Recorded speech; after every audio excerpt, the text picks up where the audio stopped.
पुणे आणि नागपूरमध्ये आदिवासी विद्यार्थ्यांचं आंदोलन हे सुरू आहे। पुण्यामध्ये आदिवासी विद्यार्थ्यांचं 14 दिवसांपासून आंदोलन हे सुरू आहे। तर आदिवासी वसतिगृहामध्ये प्रवेशासाठीची वयाची अट मात्र रद्द करण्यात आली, तरीही या ठिकाणी आंदोलन हे सुरू आहे। मात्र इतर मागण्यांवरती विद्यार्थी ठाम आहे। नागपूरमध्ये आदिवासी विद्यार्थ्यांचं पुन्हा आंदोलन सुरू आहे। आदिवासी विकास विभागाच्या कार्यालयाबाहेर ठिय्या आंदोलन केलं जात आहे। ही दोनही दृश्य बघा, अतिशय महत्त्वाची ही दोनही दृश्य म्हणावी लागणार आहेत। या ठिकाणी एकीकडे आंदोलन सुरू असल्याचं आपण पाहू शकतोय, तर आदिवासी विद्यार्थी आपल्या आंदोलनावरती ठाम असल्याचं पाहायला मिळतंय। इतर मागण्यांवरतीही आदिवासी विद्यार्थी ठाम आहेत। तर पुण्यात आदिवासी विद्यार्थ्यांचं गेल्या 14 दिवसांपासून आंदोलन सुरू आहे। अधिकचे अपडेट या संदर्भात आपण घेणार आहोत आमचे प्रतिनिधी गजानन उमाटे यांच्याकडून। पुणे आणि नागपूर या दोन्ही ठिकाणची आपण ही दृश्य पाहू शकतोय।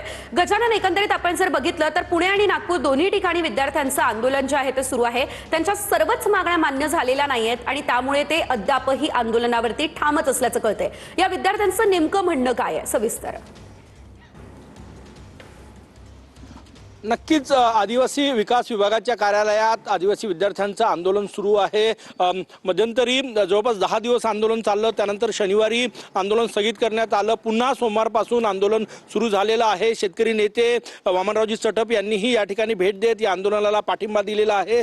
काल आदिवासी विकास मंत्री अशोक उईके यांनी जी घोषणा केली की वयाची अट जी प्रमुख मागणी होती या विद्यार्थ्यांची ती रद्द केली, परंतु त्याचा कागद नाही, जोपर्यंत त्याचा GR हातात येत नाही तोपर्यंत, आणि इतर काही 28 मागण्या ज्या आहे त्या या विद्यार्थ्यांच्या आहे, ज्यामध्ये जप्तलाई आश्रमशाळेत ज्या विद्यार्थिनींचा मृत्यू झाला त्यांच्या परिवाराला मदत असो, किंवा इतर ज्या मागण्या आहे वसतिगृहात सुधारणा आणि रोजगार जो बॅकलॉग आहे आदिवासी विभागात त्यांची नोकर भरती व्हावी, या सगळ्या मागण्यांसाठी हे विद्यार्थी या ठिकाणी ठाम आहे। जवळपास 28 मागण्या आहे। सरकारनं आमच्यापर्यंत यावं, चर्चा करावी, आमच्या मागण्या मान्य झाल्यानंतर आम्ही आंदोलन मागे घेऊ असं म्हणतात। आपण हे दृश्य या ठिकाणी बघू शकतो। वर्धा आणि भंडारा जिल्ह्यातले बहुतांश विद्यार्थी या आंदोलनात सहभागी झालेले आहे आणि या आंदोलन कधी मिटेल हा सगळ्यात मोठा प्रश्न आहे, कारण की सुरुवातीला 10 दिवस आंदोलन चाललं नागपुरात, त्यानंतर पुन्हा या विद्यार्थ्यांचं आंदोलन सुरू झालं, तो तिसरा दिवस आहे।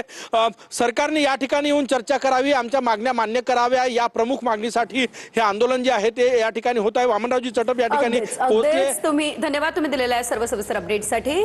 तर ही दोनही दृश्य बघा, पुणे आणि नागपूर या ठिकाणची ही दृश्य आहेत। या विद्यार्थ्यांचं आंदोलन अद्यापही सुरू आहे। एक मागणी त्यांची मान्य झालेली आहे, मात्र इतर मागण्यांसाठी हे विद्यार्थी अद्यापही आक्रमक झाले असल्याचं बघायला मिळत आहे।